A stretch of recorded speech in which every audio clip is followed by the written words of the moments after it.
বিসমিল্লাহির রাহমানির রাহিম। সূরা আল রুম, আয়াত 41।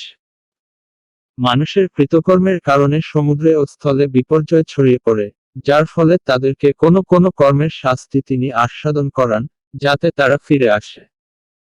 আয়াতের তাফসীর: মানুষের কৃতকর্মের দরুন জলে স্থলে বিপর্যয় ছড়িয়ে পড়েছে, যাতে ওদের কোনো কোনো কর্মের শাস্তি ওদেরকে আস্বাদন করানো হয়, যাতে ওরা সৎপথে ফিরে আসে।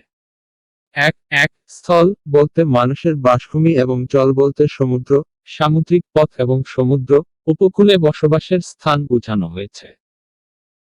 ফাসাদ বিপর্যয় বলতে ওই সকল আপদ বিপদকে বোঝানো হয়েছে, যার দ্বারা মনুষ্য সমাজে সুখ, শান্তি ও নিরাপত্তা বিনষ্ট হয় এবং মানুষের শান্তিময় জীবন যাত্রা ব্যাহত হয়।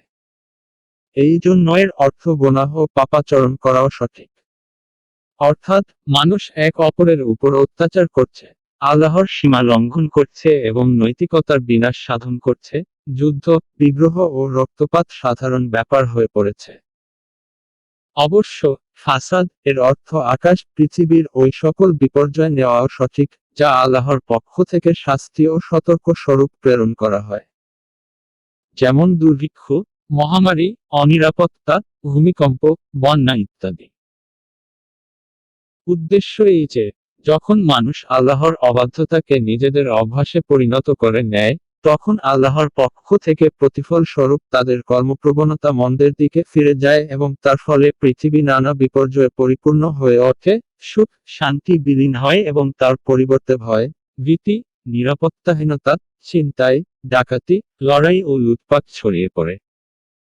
তার সাথে সাথে কখনো আকাশ ও পৃথিবীর বিভিন্ন আপদ বিপদ, প্রাকৃতিক দুর্যোগ ও প্রেরিত হয়। আর তাতে উদ্দেশ্য এই থাকে যে, ওই সর্বনাশী বিপর্যয় ও আপদ বিপদ দেখে সম্ভবত মানুষ পাপকর্ম থেকে বিরত হবে এবং আল্লাহর কাছে তওবা করে পুনরায় তার আনুগত্যের দিকে ফিরে আসবে। এর বিপরীত যে সমাজের রীতি নীতি ও চাল চলন আল্লাহর আনুগত্যের উপর প্রতিষ্ঠিত এবং যে সমাজে আল্লাহর হদ্দ দণ্ডবিধি কায়েম হয়, অত্যাচারের জায়গায় ন্যায়পরায়ণতা বিরাজ করে, সে সমাজে সুখ শান্তি এবং আল্লাহর পক্ষ থেকে মঙ্গল ও বরকত দেওয়া হয়।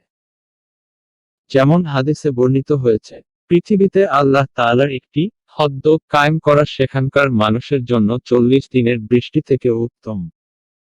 নাসাই, ইবনে মাজা অনুরূপ একটি হাদিসে এসেছে, যখন একটি পাপাচারী মারা যায়, তখন শুধু মানুষই নয়, বরং গ্রাম, শহর, গাছপালা এবং প্রাণীরাও পর্যন্ত শান্তিলাভ করে। বুখারী কিতাবুল রিকাক, মুসলিম কিতাবুল জানাইজ। আয়াত 42। বলো, তোমরা পৃথিবীতে পরিভ্রমণ করো এবং দেখো তোমাদের পূর্ববর্তীদের পরিণাম কি হয়েছে। তাদের অধিকাংশই ছিল মুশরিক। আয়াতের তাফসীর: বলো, তোমরা পৃথিবীতে পরিভ্রমণ করে দেখো তোমাদের পূর্ববর্তীদের পরিণাম কিরূপ হয়েছে। ওদের অধিকাংশই ছিল অংশীবাদী।